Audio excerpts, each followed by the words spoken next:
Good morning. Hope you're having a great day, and welcome to Coast Vue, the show that every single day celebrates the men and women who are working so hard to make coastal Mississippi, and Mississippi for that matter, such a great place to live, work, and play. Hey, listen, I checked the numbers on social media. We get so many numbers. And the views of the show, the interaction with the post at the Coast Vue site on Facebook continue to go up. I really appreciate the engagement. I get so many wonderful notes from people about, what we're doing with this show, the celebrations that we're doing with this show, and I thank you so much for paying attention. If you're relatively new, though, you don't know that I came from media. I retired in 2016. I'd been publisher of the Sun Herald, and then from there I went to work for the largest privately owned media company in the United States and had a terrific career there. And in 2016, I retired, and I was in my 50s, and I didn't look back. In fact, I was going to spend time in the Delta, and I was going to do some fishing and enjoy my grandkids and helping to raise my grandkids. And that was going to be the rest of my life, to be quite honest with you. I was in a pickup truck up in the Mississippi Delta with our farmer friend, and I got a call from an intermediary who said that he wanted to introduce me to Kim Dillon and Steve Davenport, the president and owner of SuperTalk Mississippi Media, and about maybe potentially doing a daily show here in coastal Mississippi. I literally laughed out loud. There was no way I was going to get tied to a daily radio show. But I did offer to help because I understood what they wanted, and maybe I knew someone. Well, what happened after that was a series of conversations over, I guess, several months, actually. And I came to the realization along the way that the one thing I missed the most about being a publisher was connecting to the community. So I thought maybe I'll give this a try. But when I communicated back to Steve and Kim that I think I'm going to give this a shot, Steve's reply to me was, "I knew you were going to do it all along. I just had to wait for you to figure that out on your own." And he was right. And it's been a terrific marriage since. Over 800 shows. A little over a year ago, started SuperTalk Outdoors. I've enjoyed working with Kim and Steve. I've worked with them on some other stuff as far as their strategic goals for their company, et cetera. It's been a lot of fun for me. I've really enjoyed my association. And I'm thrilled today to have the owner of SuperTalk Mississippi Media, Steve Davenport, join me to tell his story and to just chat for the next hour. So anyway, without any further ado, let me bring my friend Steve Davenport into the conversation and say good morning to you. How you doing, my friend? Good morning, Rick. You're doing great. That's good. So go ahead. You doing good today? I'm doing great. You knew I was going to do it from the first conversation, didn't you? Well, I kind of felt it. I mean, when you've been in as long as I have, you can feel people when they like it or don't like it, even though they say, "Oh, yeah, let me think about it." But you never said, "Let me think about it." I always knew that you wanted to do it. I think that the biggest problem you had was how you could manage that in your retirement, because that's what you wanted to do. You were hunting and fishing and grandkids, and I think that's where you were. And I think once you solve that problem, that you could do it, then you move forward with it. Listen, it's been an amazing journey, and I always had, as a media executive, I always wondered how, I looked at how digital media was changing all of our worlds. I thought it specifically about radio and satellite radio and the internet and all these things. I wondered how radio was holding its own. I know that newspapers weren't holding their own at all, at least the ones who had not really figured out their digital future.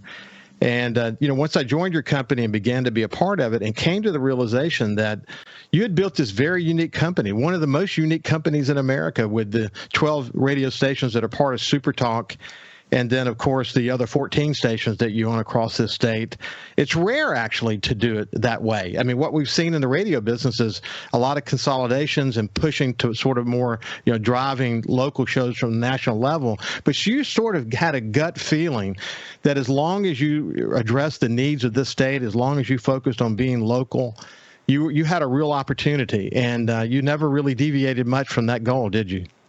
No, I didn't. If you research radio. Radio was put there by the federal government to serve the local public, to serve that community.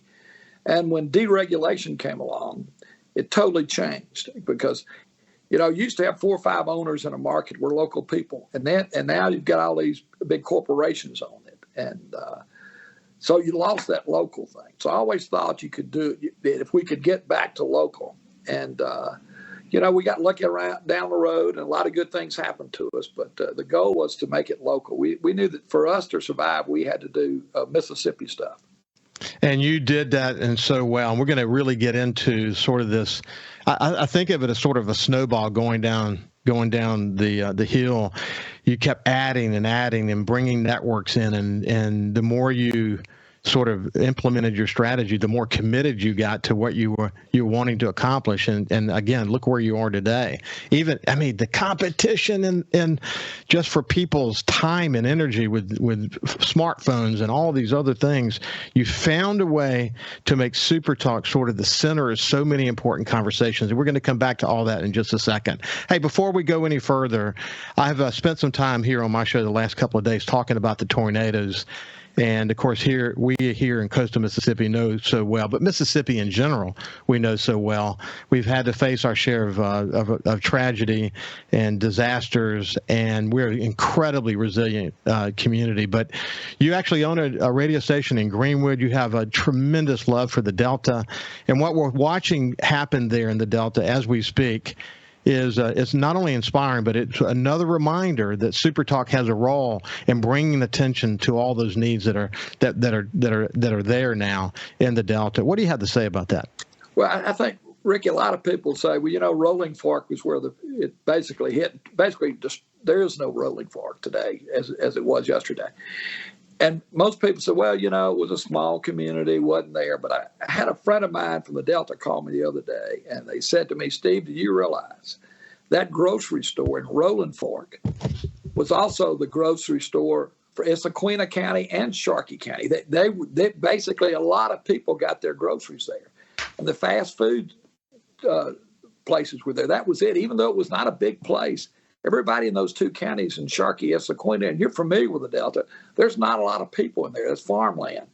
But those people right now have nowhere to get their groceries. And so it's a desperate thing. But I do think, as Mississippians did for Katrina, when Katrina, and I'm from the coast, hit, I said, I'm not sure they can survive it. But they did. And they did it with the help of the people that live there, and they did it with the help with people on the outside. Rolling Fork's going to need people from the outside because there's not enough people there to do it themselves. Rolling Fork needs the state's help, their neighbors' help in other counties, and I think they're getting it. And it's going to be a long way back, but it's a real sad situation. And Amory is not the same way. Amory is a really great town, but I think it was West Amory that got hit pretty hard. And that community up there around Columbus and Tupelo, they're going to help them. But it's anytime we have these tornadoes or disasters, Mississippi's really been good about helping their neighbors and adjoining cities. So I think it'll happen again. And the cavalry has come, and I think they will continue to come to help those people. After Katrina, I wrote a book of lessons. And one of the lessons I wrote was serve others selflessly and tirelessly. And I'll just hum a bar from it real quick. But I read the entire lesson on the show yesterday. But what I said is you can say Katrina wiped away the confusing, divisive, and this is true of the tornado as well, the confusing, divisive, defining characteristics of those boundaries, and left us with the essence of the human spirit, an unbelievably inspiring lesson about who we are and what we are to each other. When the going gets tough, the world gets small, we need each other. We're all human, period. Find a way to serve others. I think one of the reasons that Mississippi is so able to sort of bounce back after disasters is that it doesn't matter who you are, where you are, what color you are. It doesn't matter. We are going to help our neighbors. We come out of the woodwork, and that's one of the reasons we're so darn resilient as a state. Sometimes that gets missed in the national press, and it drives me crazy, to be quite honest with you. But in times like this is a chance for us to see the essence of the human spirit, and it's very inspiring, isn't it? It is. And, the Delta is a unique place. I live there. You go up there and hunt fish, and it's just a great, unique place. And it's sad to see this happen. And hopefully and prayerfully, they'll get the food and the money and the things they do to rebuild that city. And I think they will. Yeah, it's sad to watch, and you're right. I spent a lot of time in the Mississippi Delta. I love it there. The people there are so incredibly welcoming, and So I know the kind of people that have been impacted by this, and the people who are going there to help, they'll be inspired by the spirit of those people, and we will see them bounce back just like we did after Hurricane Katrina, and it'd be another incredible story. Steve, let's do this. But I want to kind of frame your company. You know, I've talked about it here on this show many times. We're going to sort of rebuild the steps of building this company from the very beginning. But when you're sitting with someone who doesn't know anything about your company, how do you describe it to them?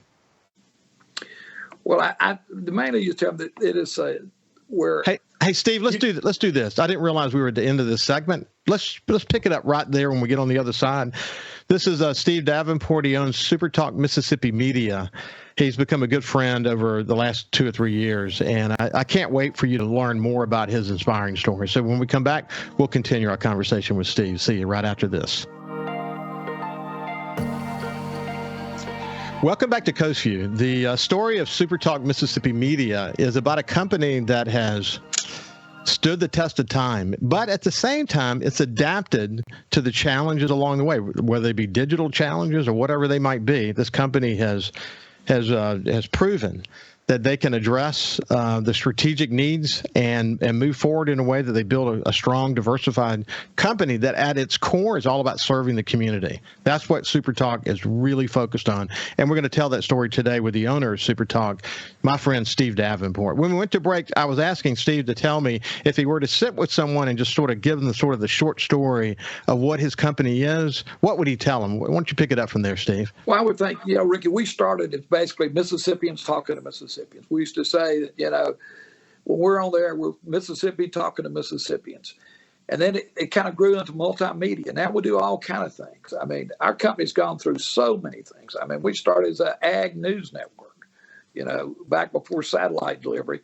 And then all of a sudden we got in the sports business. And sports for 30 years just controlled us, ate us up. And then we got into the talk radio business, which is now SuperTalk, which is now just got the wings and taken off. And now we're in the digital business, and we're doing all our shows are videoed and on digital, and we're selling digital advertising. And so it's just kind of progressed. And I tell my friends that some of them are still living in the radio business. We would talk about survival with those radio owners and radio companies who said, okay, I've got my towers and I'm a radio station. They will not and did not survive. Those who embrace the change of a phone app, of streaming, of video, and realize what you're doing is you're selling basically a product, and you're delivering it on other platforms. And we were way ahead delivering things on other platforms. Our news network, when we started it, was the first satellite delivered news network in the country, state radio network. And so we've been able to change now. I'm not sure it was because of me. I just think that the way I grew up, I had nothing to lose, and we just rolled the dice. And, we rolled a lot of sevens. And so it worked out pretty well for us. But we were always able to do the changes that we had to do. And I think that's what made us. Well, we talked in the first segment about sort of the root of success for radio business was all about local. I mean, I remember so many in the early days. For example, when Hurricane Camille hit coastal Mississippi, everyone was glued to their radio stations, and WWL and local radio stations were really, you remember those days, I'm sure. Really, I was working for a radio station in Pascagoula. Yeah. And it's a funny story. I was 19 years old, and the manager, Walter Smith, I was going to leave. And he said, "Where are you going?"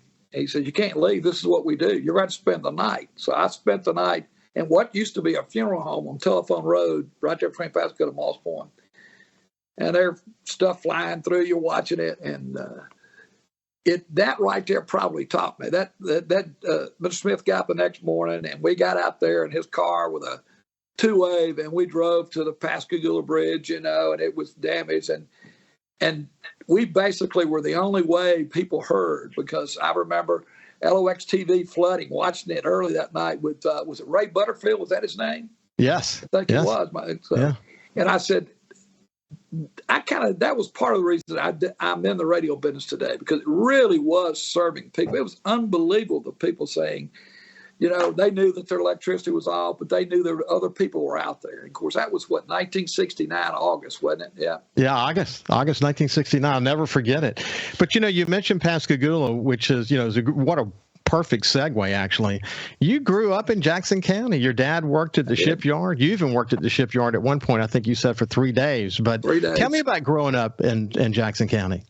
Well, I grew up in a Catholic family, and my mother and daddy had 7 kids, and my mother did not work. My daddy didn't allow that. My daddy was a shipyard welder, and he worked every day, double shifts, went to mass at 6 a.m., then went to the shipyard at 7.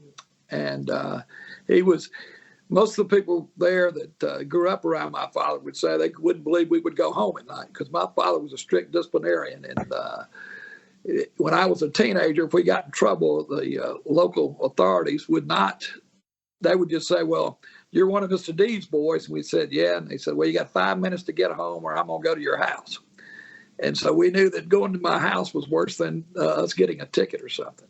So I grew up in that. And my daddy worked and worked and worked and worked and worked. And so I think that's where I got my work ethic. I kid people around here the other day that I never take a vacation. Of course, they say, you're gone all the time. I said, yeah, but it's work related. But I don't know. I think that's where I got it from. And, we grew up basically on the wrong side of the tracks. And my daddy worked hard. And when I got out, went to junior college, and then decided that I was going to do something else that my father didn't want me to do. So my brother decided, well, why don't you take a little summer job at the Ingalls? So I was a laborer, stacking scaffolds for the welders. That lasted, I probably stretched it 4 days. I'm not sure it lasted more than 1 or 2. I mean, it was 120 degrees down the bottom of those ships, and I'm thinking, at that time, Ricky, you won't believe it, but I weighed about 130 pounds. And I'm thinking, man, I can't do this. So I got out of that and then went back to work for Walter Smith, the radio station, full time, and took classes at South Alabama, which is now University of South Alabama. And from there, decided that I was going to get in the radio business. But my goal was to be a college announcer. I figured I could do that. I'd done high school games. Matter of fact, I was doing the games from Moss Point High School. And George Dale, the former insurance commissioner, who was the principal there, he was a color analyst. And he and I would do the games together. And funny story, we were doing Laurel one time up in Laurel. And about halftime, the guy knocked on the door and said, are you the 2 guys from Moss Point? We said, yeah. And he says, well, they've been trying to reach you. Y'all been off the air the whole first half. Well, I claim that George kicked the plug and unplugged us. And he claims I kicked the plug and unplugged us. But anyway. And that's how it started. And I got in that and then realized I had to get into sales to make money. And so, so you did that for a while. When did you decide I'm gonna buy a radio station? Well, I started off, and this will be a quick run. I left in about 71, 72 and worked for a radio station in Columbus, then a sales manager in Greenwood, Mississippi, managed a station in Cleveland, Mississippi. Some guys came through and convinced me to go to Dallas with them and get into trying to buy a radio station. I go to Dallas, and halfway through, I found out they were not really who I need to be in business with. So then I had some people in Pascagoula tell me, well, there's a deal in San Angelo, Texas. Why don't you go out there and let's buy a station in San Angelo, Texas? I don't know if you've ever been to San Angelo. Goat ropers and cowboys. And so when I got there, there was a goat farm across from the radio station. But I go out there, and they had sent me some money to go put this deal together. And I was, you better hold on, I was 27 years old. I remember that because it was 77 when Elvis died. I was 27 years old. And I get out there for about 2 months, and the deal falls through, and I have no money. And I'm out in San Angelo, Texas. So then the worst thing that could ever happen to me in my life, I have to call my dad and tell him I have no money. Wow. And I'm out there, and I mean, I had no money to eat or anything. So he sends me money to put gas in the car and get me back to the coast. And I lived for a year with my sister in Pascagoula, and then took a manager's job in Bay St. Louis, a radio station there. The guy, it was owned by a car dealer, Bill Garrett, I think it was. over in Slidell. And then I moved on in 79. I went to work for Jimmy Love and LOX to manage the station in Jackson. And I came here in 79, and from there it went on. Yeah, it's incredible. It's interesting. Those early days made me think of, I had bought my first house. I really couldn't afford to have a house. I was living alone, and I could eat bologna sandwiches. And one time my mother came over, and she opened up my refrigerator and saw that I had bologna and mayonnaise. And she said, "Let me go get you some groceries." I said, "No, Mom, you don't understand. It's really important for me to eat those bologna sandwiches." That's, not being able to afford to put gas in your car to get home. And what that call to your dad, those are really important character moments in your life that you say, you know what, I'm never going to be in this position again. I'm going to be driven to accomplish my goals, and that's what happened to you, isn't it? Well, it did, but I think those 5 years and getting out and moving on and going from place to place to place, I mean, I think that did wonders for me. I met all kind of people, and probably 2/3 of them I wouldn't want to meet again. But I mean, it was things that you had to do. You had to learn how things were done. And then I get here in Jackson and to run this company for Love Communications. Then they sell it about a year later, and but I survived that.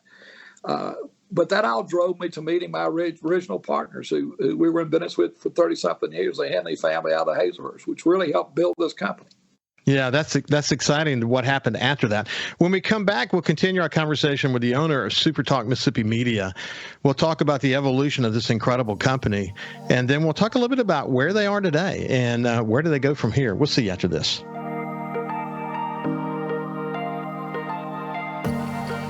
Welcome back to Coast Vue. This is a special edition of Coast Vue, at least for me it is, the opportunity to spend some time with the owner of SuperTalk Mississippi Media, Steve Davenport. And when we went to break, he had just mentioned that he had started working with the family out of Hazelhurst in the radio business. And you could say the rest is history, but it really isn't. But that really did open up incredible opportunity from that point forward, didn't it, Steve? Well, it did. As I said, the company was sold to Love sold it to Louisiana Network and became Interstate Communications. And then we just didn't get along. And I'd gotten him into the sports business, and Mississippi State and Ole Miss signed contracts with them. And I ended up getting fired. And so I told them that I was going to talk to the universities, and they basically told me I was taking it too personal. I said, well, it's pretty personal. And I had a neighbor named Will Henley who was just out of law school, lived across the street. We're talking about it. And he said, well, why don't we just buy it? Of course, I didn't have the money, but they did. So we cut a deal. We went to 50-50 partnership. And they went to Louisiana without me, and they cut the deal. And their reason to get into it, to be honest, is they were all Ole Miss graduates. And they just loved the idea of being around the Ole Miss Rebels. And so we got in business in 1981, and I bought them out in 2008. So it was a long run. But it was probably the greatest thing because they brought to the table what I didn't have. And that was the ability to go to banks and financial institutions and do it. They were from a long-standing family that was in the banking business. They knew how to manage it. And so they basically became the financial arm of the company. And in the 30-something years we were in business, Ricky, we never had a disagreement. Wow. I mean, they never asked me what I was doing. They never said, you're spending too much money there. They never said anything. Now, the fact that the company was very profitable and everybody got their money back within 24 months helped. But I think without them, I wouldn't be here today. I did not have the ability to manage the financial end because, I mean, we started purchasing a bunch of radio stations for a lot of money and our debt went up. And I would not have been able to do that. But we moved on and on and on, signed long-term contracts with universities. I think the last one we signed was for $27 million with Ole Miss and the state. And then we got out of the sports business right after 2008. Yeah, that's when the big boys came along and made it hard to do that. But what's interesting about your story as a former CEO is that you didn't want your core business to just be radio. You knew that this extension that was were these networks, especially the sports networks. It was a way to diversify your company, and you found a lot of success during that time, didn't you? Well, I did. And sports, it's hard to believe, sports brought me to politics. Yeah. Yeah. Because we were adding radio stations, and we bought Jackson and said, what are we going to do with it? We said, let's do talk. As a matter of fact, the morning show was Don Imus, if you can believe that. And I learned then the relationships between politics and sports, and politics and everything you do every day of your life. And so politics began to take over. Because we spent so much time on sports. I mean, we were up there every day at State and Ole Miss and Southern, and we did Jackson State, and then we slowly got out of that. I think when I saw it, I was the last independent operator in college sports, and so wow. And that was we sold Ole Miss 9 years ago. So I think that the politics, we bought all these stations and we started SuperTalk. Then the politics became such a big deal, and it was huge, and we had great people on the air, and it grew and grew and grew, and the influence was unbelievable. And the irony of it is we started with the Democrats, and the Democrats were all our friends, and they were, the late Tim Ford is one of my closest friends in the world, and then we led. I don't want to use the word rebellion, but we led the change to the Republicans taking over the House. And so it's kind of odd how it worked out. But, I mean, politics, that drove us because I don't think the average Mississippian knew what politics did to their life every day. And when we covered every county in Mississippi. We introduced Northeast Mississippi, Tupelo and Boonville, to Biloxi. And you'd be shocked how many people from Boonville have never been to Biloxi. Yeah, I get it. Yeah, I get. What's interesting though. So you think about the evolution of the conversations around the politics and policy, and just again everything in our life. I mean, I've experienced that on my SuperTalk Outdoors show. That when you start talking about wildlife and wildlife conservation and the Department of Wildlife, Fisheries and Parks and political influence and all. I mean, you cannot separate these issues. This is what makes moving the state forward. We have to have good public discussion and debate around it. And SuperTalk's been at the center of just about every important question, every important discussion and debate for a lot of years now. And still today is at the center of so many important debates. When you look at it today and what it has become, does it blow your mind, or are you just simply not surprised because you understand how these things are webbed together? No, it surprises me every day. It's like when you first went to work, you asked me, when will I know that people are listening? I says, you'll know. Yeah. When you cross a bridge and they don't want you to be on that bridge, you'll know. And when you cross that bridge, Ricky, they told you. You know? Yeah, they did. They did. That's it. Of course, I knew that as a publisher. I was a publisher for 16 years. I got to know pretty well where the lines are going to be. And when we wrote a tough editorial or got involved in an important debate, especially after Hurricane Katrina, lots and lots of really, really deep and significant debates about the future of coastal Mississippi, I knew, you're going to step on some feet. So, one of the reasons I wanted to do this is I wanted to have the opportunity to make a difference, to have a conversation. And the thing I kept asking you was, that very question. I didn't want to do this if I couldn't have sort of an influential voice in the conversation, not just me, incidentally, the show and the people I bring into the show. And certainly it's happened. I saw it in the conversations we had around coastal Mississippi tourism. I've seen it on SuperTalk Outdoors with the debate around the white-tailed deer and whether we should sell those or not, and the conversation around the Outdoor Stewardship Trust Fund. To me, that part of the conversation, even though it can get sticky at times, is the thing that creates passion for me to want to be involved in that, because I know when you're getting that kind of feedback that you're having the right conversation. And you've seen it over and over and over again, haven't you?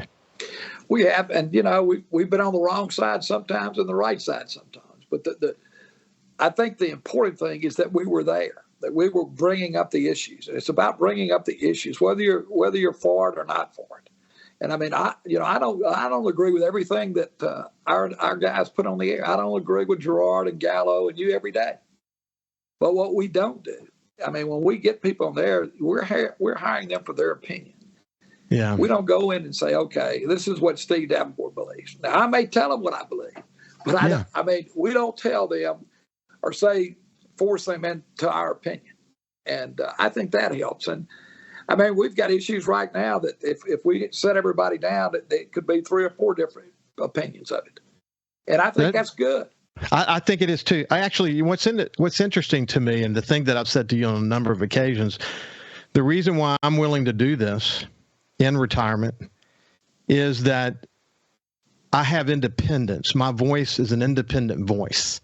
And with independence, as I learned as a publisher, because I always worked for boards of directors that gave me tremendous independence as a publisher, it's liberating. Your voice is liberating. You can then have the tough conversation. You can speak truth to power and respectfully, and when it's important to do that. You may not always be right, but you need to have those public conversations. The fact that you sort of get that to the core of your being is the reason I do what I do. It's the reason that you and I are having this conversation right now, because otherwise I wouldn't do it. I couldn't do it and be effective because I'm not here. I had my 15 minutes of fame. I come into my studio at the house. When I get done, I go spend time with Ann. I'm going to go wash the house today. That's what I do.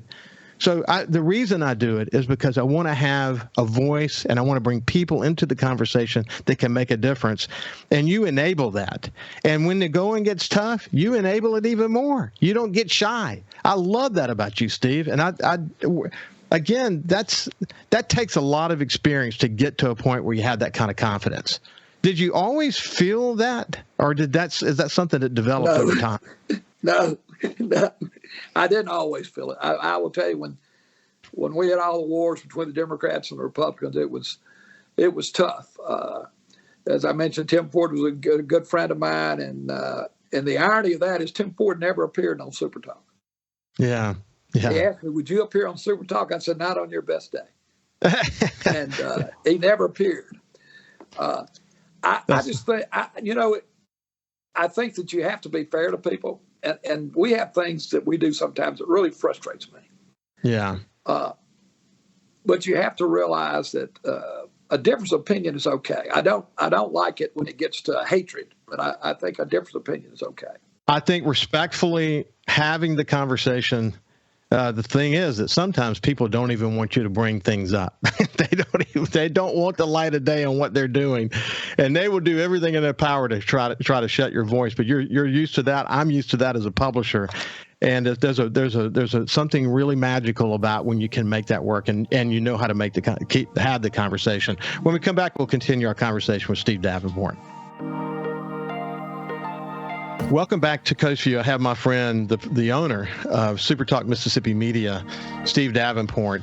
If you look at this company, SuperTalk Mississippi Media, it's 26 radio stations, 12 that are part of the SuperTalk Network, a thriving digital business. I mean, just an incredible. I mean, this company has embraced digital advertising, has brought in some of the best capabilities as it relates to that, helping companies achieve their goals through, giving them a digital presence. Incredible what they've done there.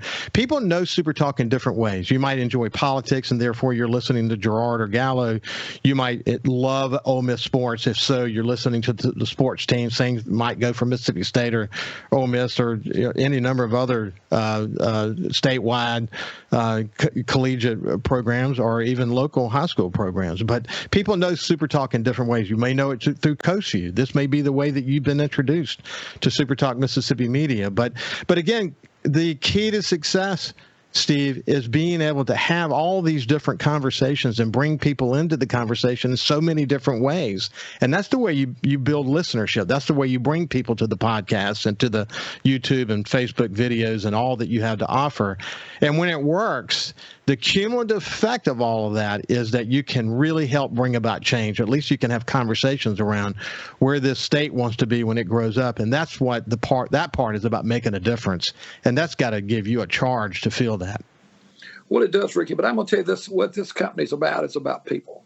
You have to realize that the average in the 40-something years we've been here, we've had people that average staying time with our company is 20-something years. And we hire good people. And the one ability I have is to recognize my weaknesses and hire people to do the other things. 19 years ago, I hired Kim Dillon to come to work here at the insistence of Speaker Ford, to be honest. He told me, you don't understand politics. You need to hire Kim Dillon. And so that's how that happened. And she moved on to be president. We hired a COO, Ashley Telesouth Fortenberry, who came from a large law firm. I have an in-house CPA that's been with me 20-something years. Our board of directors is 3 women and myself now. So a lot of people won't believe that, but that's the way it is. And we hire great people. I mean, we get to the point that we walk around and say, when's so-and-so going to retire? You know, but we never do that. But it's just and it feels good. It's almost like a family atmosphere. And we do things for our employees that large corporations can't. We've been through deaths with people. We've been through cancer with several people. And we've had people lose children. There's a lot of things that we do and care about our employees that I think makes us who we are. But you know, it's all about the people we hired. I mean, and Kim and Ashley and Tanya have done a great job running this company. And then when we got to the digital business, Kim says, she researched it and said, we need to go see Ricky Matthews. You know, he did the Katrina deal, and he did change the Times-Picayune, went to NOLA.com. And so when you talk about our move into digital, basically Ricky Matthews moved us into digital. Because I will tell you, we would have never moved into digital without you, because we wouldn't have done it. That's one step I would have not have made. One, because my lack of knowledge of it, and we didn't have anybody. And you're the one that encouraged us, and you got to go hire this person, you got to do this, and what we did. And so, you know, we're grateful for you and all the things you've done. And the last, gosh, it seems like forever, but I'm sure it's only about 5 since COVID, because I remember talking to you with COVID when you were thinking about, well, maybe I don't want to do this anymore. But I mean, I think that in business, things come along in your business, you either take advantage of it or you don't. And we've always, for whatever reason, just jumped off in the deep end. And I'm still shocked about the digital movement. I mean, and all the streaming, and, you know, we're about to do a new deal with Amazon and Alexa. So, I mean, it's just moving forward. Well, you have to embrace change. And the thing I always learned in my career, because I was always involved in change efforts really throughout most of my career, is that we all sort of deal with change initially the same. Everyone resists it initially because you just don't want to believe that it's going to be as significant as they say it might be. But the digital tsunami is real, and it has overtaken a lot of companies that didn't embrace the reality of it. And SuperTalk Mississippi Media did not do that. You embraced it, and as a result, you've built this multimedia force to be reckoned with. That people who aren't, you know, who may not be on the outside looking and not paying attention to sort of the day-to-day conversations don't fully appreciate. But boy, when you want to talk to the speaker or the governor or the lieutenant governor or anyone in this state who has an important thing to say, they come to SuperTalk first. This is the place they come first. And the kind of conversations that are taking place are just incredible. And this company's making a tremendous difference. And one of the things, it's interesting, Steve, people have tried to float a narrative about you that when I'm on my show, that when someone's on this show, there's going to be some kind of quid pro quo. I hate when that's been written at least once that I know of. And it's really unfortunate for someone who didn't understand this company. The reality is you have never, in over 800 shows, never told me to say anything or do anything. And with that, I will have to end, but I'll say the integrity that speaks to in you is probably the most interesting and most important thing I could end on. But it's been a pleasure to have a conversation with you, my friend, and keep up the great work and keep inspiring us. I've enjoyed it, Ricky. You bet. This has been Steve Davenport, the owner of SuperTalk Mississippi Media. Have a great day, and we will see you tomorrow.